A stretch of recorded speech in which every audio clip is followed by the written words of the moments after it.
Okay, hello and welcome. So today we're going to start our series on differential equations in the world of AP Calculus BC. I love differential equations, and I hope by the end of this short series you'll grow an appreciation for differential equations as well. In this course, we sort of scratch the surface of the world of differential equations. There's so much to talk about in this particular subject. So after we finish this, and once you're finished with the course, I highly encourage you to continue studying differential equations. But without further ado, let's learn a little bit about differential equations, kind of learn what they're all about, and see what we can learn from them. So the first question you're probably asking yourself is, what exactly are differential equations? As the name suggests, they are equations, and our equations that we're used to have normal variables like x and y, but differential equations can have those normal variables in addition to derivatives in the equation. So we'll see some examples of that later, but that's sort of the meaning of differential equations.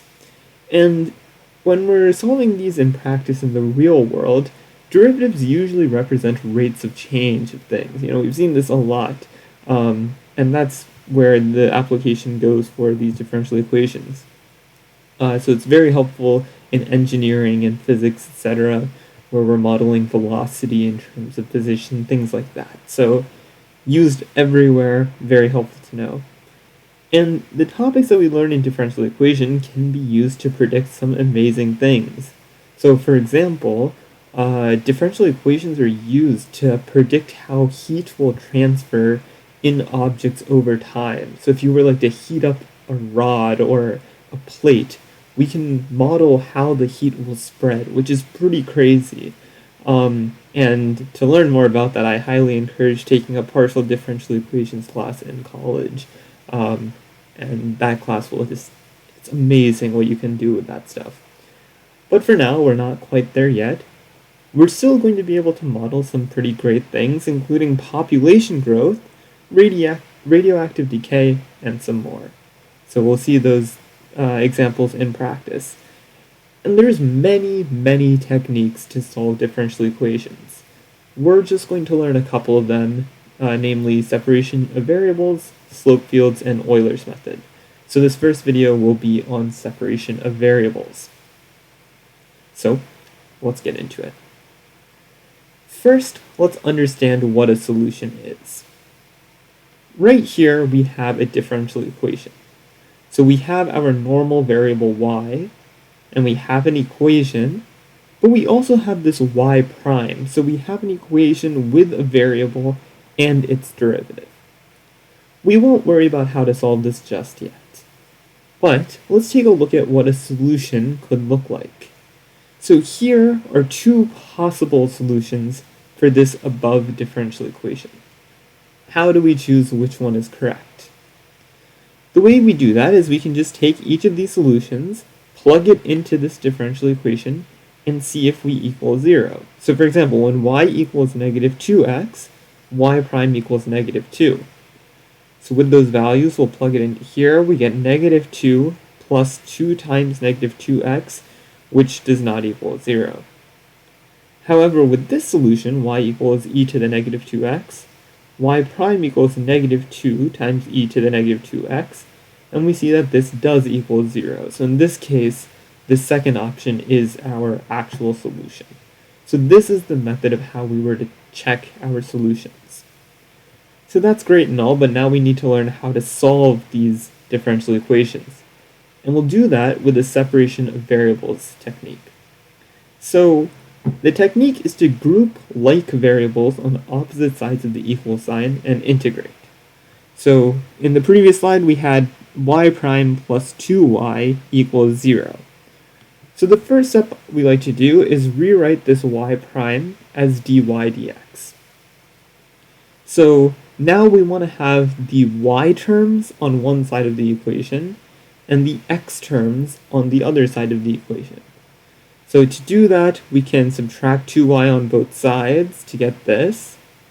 Then we'll multiply both sides by dx, and then divide both sides by negative 2y. So we have this equality here, where everything on the left side is in terms of y, and everything on the right side is in terms of x. From here, we can just throw integral symbols in front of them. We're going to integrate both sides and solve the integrals. So this gives us negative 1/2 ln y, and on the right we have x plus c.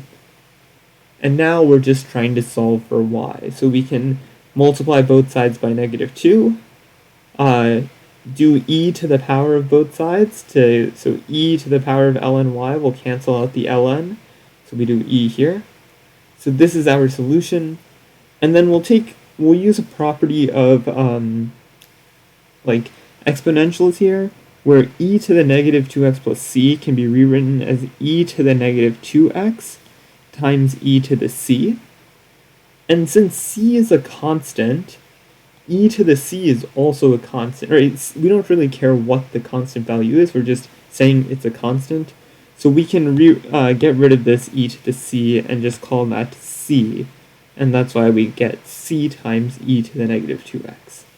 So the c is still important. We still need that, especially since we're doing indefinite integrals here.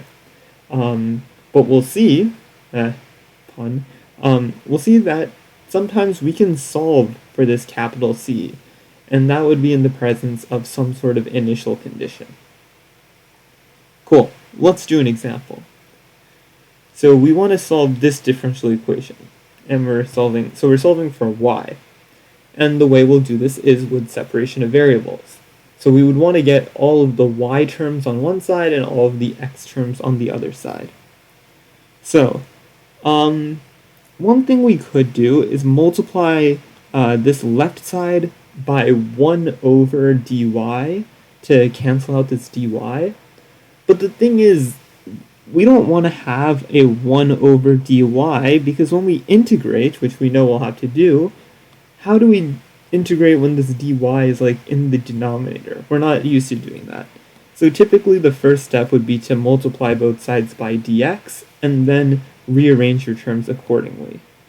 So this will take us to x squared plus 4 dy equals xy dx. So now I'll take this y term and divide both sides by that y. So we get x squared plus 4 over y dy equals x dx. And now this is an x term, so we want to move it to the right hand side, so we can divide both sides by 1 over, or we can multiply both sides by 1 over x squared plus 4.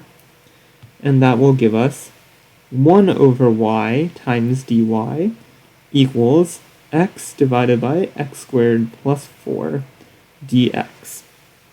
So we've separated our variables. All the y terms are on the left side, all the x terms are on the right side. So now our next step is to integrate both sides. So the integral of the left-hand side is ln of the absolute value of y plus c. And on the right side, well, we can't really solve that in our head just yet. Maybe you can, but let's solve it by writing it out. This seems like it can use some u substitution. So if we use u equals x squared plus 4, we get du equals 2x dx. So we'll just sort of copy this integral down here and solve it on the side. So that would be x over u times dx, or sorry, du over 2x. The x's cancel here. We're left with 1/2 integral of 1 over u du, which is equal to 1/2 ln of u plus c equals 1/2 ln x squared plus 4 plus c. So we can substitute this back in for this integral. So we get ln absolute value of y plus c equals 1/2 ln absolute value x squared plus 4 plus c. And maybe you're pausing for a moment and you see that there's a c on both sides, which is kind of strange. But since they're both constants, we can sort of subtract one c on both sides, and then just be left with a single constant. So let's get rid of the c on the left-hand side. So we're left with this equation. And we're solving for we're solving for y. So to do that, we can do e to the power of both sides. E to the ln of y is equal to e to the 1/2 ln absolute value x squared plus 4 plus c. And that allows us to cancel this ln. So we're left with y equals e to the 1/2 absolute value x squared plus 4 plus c. But we can still make this look a little bit nicer. So if we remember our properties of exponentials, this would be equal to, I forgot the ln. The properties of logarithms. This would be equal to e to the ln of the absolute value of the square root of x squared plus 4. And then for that plus c, we'll just make it times e to the c, right? Because these two have the same base, so if we were to combine them together, we would add these two exponents. So we're just splitting this apart. So now this e and this ln cancel, and this e to the c just becomes c. So we're left with c times the square root of x squared plus 4, and that's equal to y. So that would be our answer. And we can check this, right? You can do the checking process where you take in y equals c times the square root of x squared plus 4, find the first derivative, and then solve to make sure this equality holds. So that would be something to do. You know what? Let's do it. Why not? Let's do it for this one, and then we won't need to do it for the other ones. So I'm just going to copy this. Copy, paste.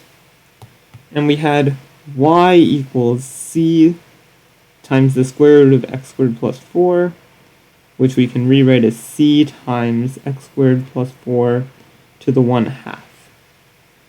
So we'll need dy dx. So dy dx is equal to c times chain rule type thing here, 1/2 x squared plus 4 to the negative 1/2, so that's power rule. And then we take the derivative of the inside, which is 2x. So these twos cancel. And that would leave us with cx over the square root of x squared plus 4. So now let's plug it into here and see what we get. So x squared plus 4 times dy dx is cx over the square root of x squared plus 4. And that's equal to x times c times the square root of x squared plus 4, because that's what y equals. And we see here that this is x squared plus 4 to the 1, and in the denominator, instead of square root, we can write that as to the 1/2. So since these have like terms and we're dividing, we can take the difference of these two exponents, and that would say that cx to the x squared plus 4, times x squared plus 4 to the 1 minus 1/2, which is equal to 1/2, is equal to c times x times the square root of x squared plus 4, and we know that to be true. So our answer is indeed correct. So that's how we would check our answer. I'll just write it here. So that's one great thing about differential equations, is you can check your answer to make sure that it's correct, which sometimes you can't do with other types of problems. Let's do another question. Given the initial condition y of 0 equals 1, solve the differential equation. So before we get to solving it, let's take a look at this initial condition. What does that mean? Let's take a look at our previous solution. Our previous solution was y equals c times x times the square root of x squared plus 4. Now remember, c was just any constant. And we showed that no matter what constant c is, this equality will always hold. So we could have c equals 1, 2, 3, 4,000, whatever, and this would still be a solution. When we're given an initial condition, that's not necessarily true, So in this next question right here, we're given the initial condition y of 0 equals 1. Let's pretend we were looking at this problem right here and we were given y of 0 equals 1. So that means when x equals, or sorry, instead of y of 0 equals 1, let's change it to y of 2 equals 1. So that means when x equals 2, y equals 1. So let's do that substitution. We get 1 equals c times 2 times the square root of 2 squared plus 4. So 1 equals c times 2 square root of 8. And that means c equals 1 over 2 square root of 8. So that means the only solution that satisfies this initial condition is y equals 1 over 2 square root of 8 times x times square root of x squared plus 4. So with an initial condition, we can solve for c. So that's what this part means right here. So that will be like the last step we have to do. Once we have a solution, we can solve for c. The first step would be to get our solution. So we'll do separation of variables again. And here we see the dx and dy are already separated, but let's move one of these terms to the other side just so we can start dividing and things like that. So we can say that e to the negative x squared times y squared minus 1 dy equals negative xy dx. So we're just subtracting that negative xy dx on both sides. Let's divide by y on both sides. So that gives us e to the negative x squared times y squared minus 1 divided by y dy equals negative x dx. And then we'll divide by this term on both sides. So I'll just erase it from the left-hand side, and on the right-hand side divide by e to the negative x squared dx. And so now we've separated our variables. So the next step is to integrate. So we'll handle these integrals separately and then combine them together. I think I'll have to add a page. So let's do this first one, star. So we have the integral of y squared minus 1 over y dy. And it looks like a u substitution type problem, where we want to use u equals y squared minus 1, but we'll see that we can't actually cancel the y in the denominator if we use this as u. And if we use this as u, we can't do any cancellation here. So this will require splitting up the fraction into 2. So we can rewrite it as y squared over y minus 1 over y dy. That's equal to the integral of y minus 1 over y dy. And that we know is 1/2 y squared minus integral of 1 over y is ln absolute value of y. So let's do the other integral now. Let's do it in pink, I suppose. So the integral of negative x over e to the negative x squared dx. So we have this negative power in the denominator, which means we can just make it a positive power in the numerator. So this would be equal to the integral of negative x e to the x squared dx. And this looks like a good u substitution problem. So we'll use u equals x squared, du equals 2x dx, and then we're left with the integral of negative x e to the u times du over 2x. We have a cancellation of these x's, so we'll cancel those out.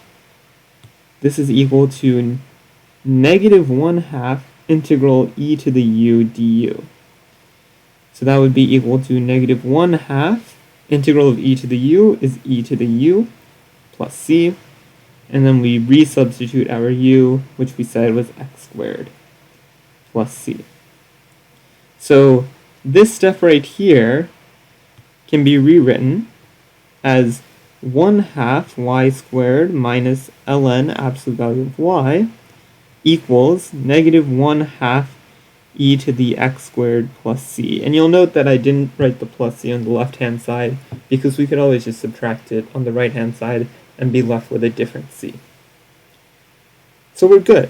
We can solve for y now, but it would be extremely messy, but we can just leave our solution like this. It's fine to not solve for y. The last thing we have to do is solve for c. Remember, we were given y of 0 equals 1. So that means wherever we see an x, we should substitute a 0 in, and wherever we see a y, we should substitute a 1 in. So this would be 1/2 times 1 squared minus ln of the absolute value of 1, and that should be equal to negative 1/2 e to the 0 squared plus c. So we'll simplify this a bit. We get 1/2 here. Ln of 1 is equal to 0, which is equal to negative 1/2 e to the 0 squared is e to the 0, which is 1, so negative 1/2 times 1, plus c, which means that c equals 1/2 plus 1/2, which is equal to 1. Therefore, our final solution is going to be 1/2 y squared minus ln absolute value of y, which is equal to negative 1/2 e to the x squared plus 1. We need that plus 1 in because we were given that initial condition, and that's our solution. So again, we don't have to solve for y. Our solution can just be this sort of equation type thing, but that is indeed the solution to our differential equation. And you could indeed check this by doing some sort of substitution in here. It could be very challenging, but you can also test it with implicit differentiation. So I encourage you to try to do that. Let's do another question. This one's an interesting question. We're going to find the equation of a curve that has the following attributes. First, it passes through the point 1, 3, and the slope at xy is y over x squared. That's all we're given, and we're going to be able to find what kind of curve we're talking about. Actually, specifically which curve we're talking about. So we're given that the slope is y over x squared. Slope, we know, can be represented as dy dx, so that's equal to y over x squared. Okay. We also know that y of 1 equals 3, right? The function at x equals 1 is equal to 3. So this is our differential equation. We can solve for our equation, and then use this initial condition to find our value of c. So let's do that. We'll need to do some separation of variables. So the first thing I'll do is multiply both sides by dx. So that gives us dy equals y over x squared dx. And I don't like this y term here. It should be on the other side. So we'll divide both sides by y. We get 1 over y dy equals 1 over x squared dx. Now we have to integrate both sides. So the left-hand side, we know the integral of that. That's just ln of the absolute value of y. The right-hand side, let's treat that separately. So the integral of 1 over x squared dx, we can rewrite this as x to the negative 2 power dx, and then we'll use the power rule for this. So this is negative 1 times x to the negative 1 plus c, which I will rewrite as that. So we'll substitute this back in here. Negative 1 over x plus c. Excellent. So now we actually, in fact, can solve for y. Why don't we do that? So we have ln absolute value of y equals negative 1 over x plus c. And we can do e to the power of both sides. That will cancel out the ln for us. We're left with y equals e to the negative 1 over x plus c. We've seen before that this plus c term can just be represented as a c in front. So we'll rewrite it as y equals c e to the negative 1 over x. So this is our equation right here, which is really great. But we have the initial condition of the point 1, 3 on this curve. So let's solve for c. So we can say that 3 is equal to c e to the negative 1 divided by 1. So that means 3 is equal to c e to the negative 1, which means 3 is equal to c over e, which means c equals 3e. So putting it all together, our curve that we are trying to find is y equals 3e times e to the negative 1 over x. And if we're feeling good, we can rewrite it as this. So it's kind of amazing that with just those two little facts, what the slope is at all of the points x, y, and one point that the curve passes through, we can find the equation of the curve. So I think that's pretty amazing. And here's our last question. We need to solve this differential equation. So we see a y prime, which can be rewritten as dy dx. So why don't we do that? Because that's what we like seeing. So y times dy dx equals 4 sine of x. Let's multiply both sides by dx, and we're left with y times dy equals 4 sine x dx, and our separation of variables step is complete. Now, we'll take the integral of both sides. So this tells us that 1/2 y squared equals 4 integral of sine x is negative cosine of x, so we'll toss in that negative sign there. Negative cosine of x plus c. And then the last thing we can do is we can just say y squared, multiply both sides by 2, negative 8 cosine of x plus c. And then lastly, y equals the square root of negative 8 cosine of x plus c. However, this last step we should not do. And the reason for that is the square root symbol is a little complex at times, or sometimes we only assume the positive square root, and we don't always want to do that.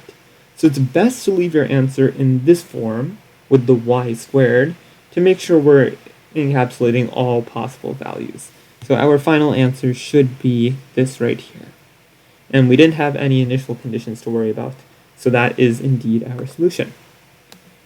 And that wraps up our first lesson on differential equations, this time on separation of variables. Next video, we'll be talking about slope fields. So hope to see you there, and until then, take care.